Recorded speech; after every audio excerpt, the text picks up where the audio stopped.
जय हिंद दोस्तों। आज 17 में रविवार का दिन है और आज हम निकल पड़ते हैं राजस्थान की चौथी सबसे बड़ी और अनोखी शहर बीकानेर घूमने के लिए।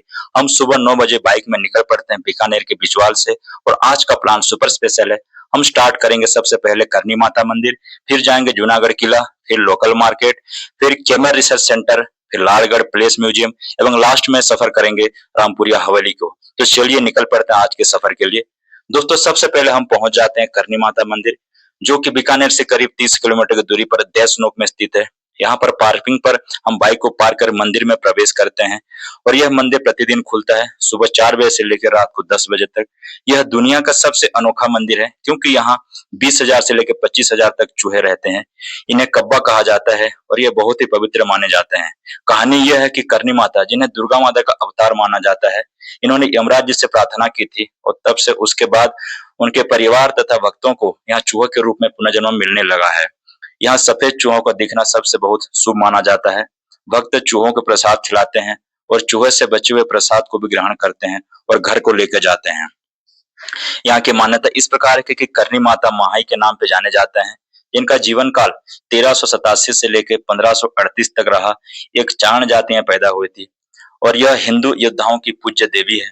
कथा के अनुसार करनी माँ एक सामान्य ग्रामीण कन्या थी, लेकिन उनके संबंध अनेक चमत्कारी घटनाओं से जुड़ी हुई बताई जाती है।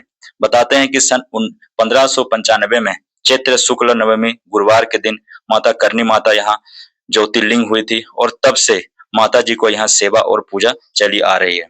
अगर मंदिर की बात करें तो बीकानेर के राजा महाराज गंगा सिंह ने राजपूत शैली में लगभग 15वीं सदी में इसे बनवाया था और स्थानीय लोग करनी माता जी को यहाँ कुलदेवी के रूप में यहाँ पूजा करती हैं और चूहों को उनके पूर्वज के रूप में ये मानते हैं। जब भी कभी दर्शन के लिए आते हैं तो साथ में चूहों के लिए लड्डू, बूंदी, चना इत्यादि लाते हैं और बड़े प्यार से उनको खाना खिलाते हैं, भोजन कराते हैं।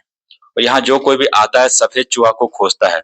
अगर यह दिख जाए तो अपने आप को धन्य मानता है और आप देख ही सकते हैं कि लोग आसपास ये सफेद चूहा को यहाँ देख रहे हैं। और ताजुब की बात यह है कि इतने सारे चूहा होने के बावजूद ना कभी कोई यहाँ बीमारी फैला, ना ही कभी यहाँ कोई रोग फैला।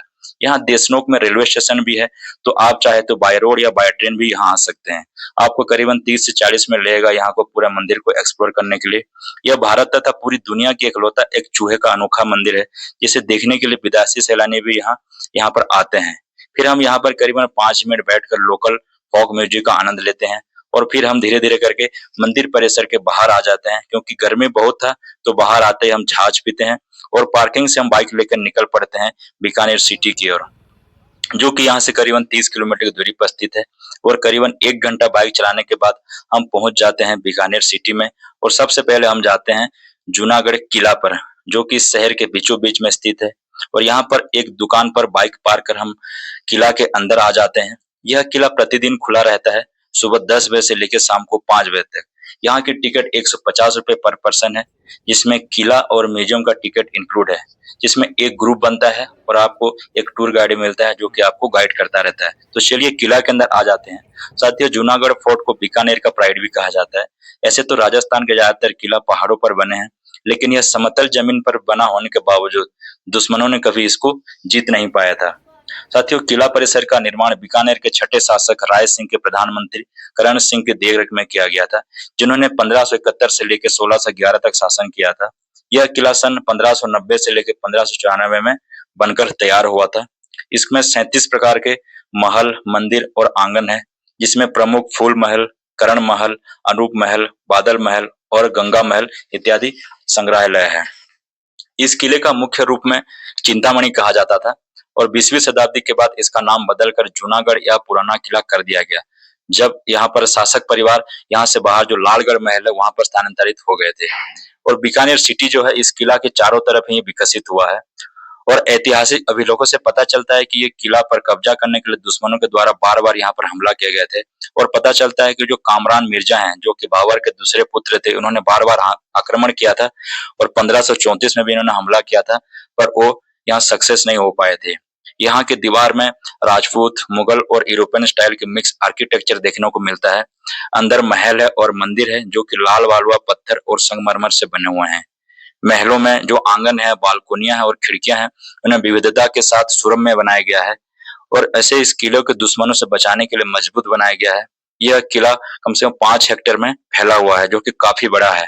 महलों के आंतरिक बाहर पारंपरिक राजस्थानी शैली में सजाए गए हैं, वो चित्रित किए गए हैं। यहाँ पर बहुत ज्यादा कमरे हैं, क्योंकि जितने भी राजा होते गए वो अपने लिए नए-नए क्वार्टर बनाते गए। उन्होंने जो अपने पूर्वज बनाए थे उसमें ना रहकर अपने नए कमरे बनाते गए हैं। और यहाँ पर करीबन हम 1.5 घंटे का टाइम स्पेंड करते हैं और किला के बाहर आ जाते हैं। अब किला में हर जगह नहीं जा सकते, बहुत से कमरे रेस्ट्रिक्टेड हैं जिसको संरक्षित किया गया है। किला के बाहर 50 मीटर की दूरी पर म्यूजियम है। इसका टिकट आपको किले वाली टिकट में मैंडेटरी लेनी होती है और यह एक 2 मंजिला बिल्डिंग है। इसमें जूनागढ़ किला संग्रहालय कहा जाता है। इसकी स्थापना 1961 में महाराज करनी सिंह के द्वारा महाराज राय सिंह जी के ट्रस्ट के द्वारा की गई थी। यहाँ पर संस्कृत और फारसी पांडुलिपियां, लघु चित्र, आभूषण, शाही पोशाक, फरमान, देवी देवताओं की मूर्तियां और आभूषण, पालकी, दोहे इत्यादि प्रदर्शित है। उसके बाद हम आ जाते हैं लोकल मार्केट में और आ जाते हैं रेस्टोरेंट में खाना खाने के लिए, क्योंकि हम थक गए थे। साथियों, ऐसे तो यहाँ पर जो फेमस डिश है दाल बाटी चूरमा है, लेकिन ये काफी भारी होता है, इसलिए हम यहाँ का लोकल जो है एक नान और सब्जी खाते हैं और यहाँ लोकल मार्केट में हम एक्सप्लोर करते हैं। और मार्केट में थोड़ी देर घूमने के बाद हम फिर बाइक पकड़ के निकल पड़ते हैं national research centre on camel ICAR, जो कि सिटी से करीबन 8 किलोमीटर की दूरी पर स्थित है, जो कि हमें 40 मिनट लगता है यहाँ आने के लिए।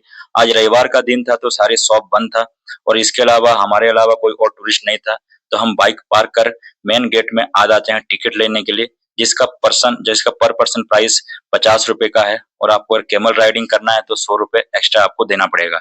इसका टाइमिंग दोस्तों दोपहर के 2 बजे से लेकर शाम को 6 बजे तक है। साथ ही यह राष्ट्रीय ऊंट अनुसंधान केंद्र है, जो कि बीकानेर के जोरावीर क्षेत्र में उपस्थित है। यह ऊंट प्रजनन फार्म है। यह भारत की सबसे बड़ी एवं एशिया की सबसे बड़ी ऊंट प्रजनन फार्म में से एक है। इसकी स्थापना भारतीय कृषि अनुसंधान परिषद द्वारा सन 1984 में की गई थी। यह फार्म ऊंटों के अस्तबल, बाड़े और इमारतों में से एक परिसर है, जो कि 200 एकड़ में फैला है। यह लगभग 400 प्रकार के ऊंट यहाँ पर निवास करते हैं। यह संस्था प्रजनन और प्रशिक्षण के साथ साथ विभिन्न नस्लों के अनुसंधान और प्रयोग में भी करता रहता है। यहाँ पर ऊंटों के खाल से बने थैली, टोपिया, पर्स बनाई जाती है तथा हड्डी से बनी कलाकृतियां, चैन, माला और बाल से बनी शाल तथा दूध उत्पाद बनते हैं और यहाँ पर बेचे जाते हैं। यहाँ का वातावरण शांत और ज्ञानवर्धक और ग्रामीण है, जो कि यहाँ आने वाले सैलानियों को राजस्थान की रेगिस्तान पारिस्थितिक तंत्र का एक प्रामाणिक अनुभव प्रदान करता है। यहाँ पर ऊंटों की विभिन्न नस्लें को आप देख सकते हैं, उनके जीव विज्ञान, व्यवहार और रेगिस्तान में जीवित रहने में जो उनकी भूमिका है, उनके बारे में आप यहाँ जान सकते हैं। यह वन्यजीवी, कृषि, शोधकर्ताओं, परिवार और यात्रियों को आकर्षित करता है। यहाँ का समग्र अनुभव टूरिस्ट को ऊंची महत्व और राजस्थान के अद्वितीय रेगिस्तान पारिस्थितिक तंत्र के बारे में गहरी समझ प्रदान करता है। आज तो म्यूजियम बंद था, तो हम जो कैमल मिल्क से बने यहाँ की जो आइसक्रीम खाकर यहाँ पर निकल पड़ते हैं लालगढ़ प्लेस म्यूजियम की ओर, जो कि यहाँ से करीबन 10 किलोमीटर की दूरी पर स्थित है। साथियों, ये एक जो लालगढ़ प्लेस है, यहाँ पर राजा यहाँ के निवास करते हैं और इसका बाकी सा हेरिटेज होटल में कन्वर्ट कर दिया गया है। प्लेस में जाना अलाउ नहीं है, ओनली आप म्यूजियम में जा सकते हैं। इसका पर पर्सन का किराया 100 रुपीज है। वैसे तो राजस्थान घूमने के लिए सबसे बेस्ट सीजन अक्टूबर से लेकर मार्च तक है। आप समर में बिल्कुल अवॉइड किया राजस्थान ट्रिप को। अगर बीकानेर घूमना है तो प्रॉपर आपको 2 दिन का समय निकाल कर आना पड़ेगा। एक दिन में आज हम करीबन जो फेमस टूरिस्ट प्लेस को उसको कवर किया, लेकिन बहुत सारे प्लेस जिसमें गजनेर प्लेस, बनदसर जैन टेम्पल, लक्ष्मी नाथ जी मंदिर, ये सब हमने स्किप कर दिया है। अगर आप 2 दिन रहेंगे तो ये दोनों कवर कर लेंगे। लालगढ़ प्लेस को महाराज गजराज सिंह ने 1902 से लेकर 1926 में बीच बनवाया था अपने पिता लाल सिंह के याद में। और इसके बाद हम दोस्तों यहाँ पर 30 मिनट का टाइम स्पेंड कर निकल पड़ते हैं आज के आखिरी सफर रामपुलिया हवेली, जो कि यहाँ से 5 किलोमीटर की दूरी पर स्थित है। हम गंगानगर चौराहा, Junagarh fort, main market, Kote gate और बीकानेर के गलियों से देखकर हम आ जाते हैं लास्ट में रामपुरिया हवेली। यह बीकानेर के सबसे खूबसूरत हवेलियों में से एक है। यहाँ के धन्य व्यापारी परिवार रामपुरिया ने यहाँ बनवाया था। यह दुलवेरा लाल वालुआ पत्थर से बना हुआ है। झरोखे, जालियां और नक्काशी इतनी बारीक है कि आंखें थम सी जाती है। प्रसिद्ध लेखक एडलस हस्कल ने इसे बीकानेर का गौरव कहा था। दिन के अलग अलग समय में धूप के हिसाब से यहाँ भी रंग बदलता हुआ लगता है। इसके अंदर जाना अलाउ तो नहीं है, इसको आप बाहर से घूम सकते हैं। और ये बीकानेर के सबसे फेमस फोटोशॉप वाले जगह है। यहाँ पर बहुत सारे लोग फोटो खिंचवाने के लिए आते हैं। और ऐसा लगता है कि ये घूमते हुए ऐसा लगता है कि समय जैसे थम सा गया है। फिर हम यहाँ से हम घूमते हुए शाम को निकल पड़ते हैं और आज के सफर खत्म करते हैं। जय हिंद, थैंक यू, धन्यवाद।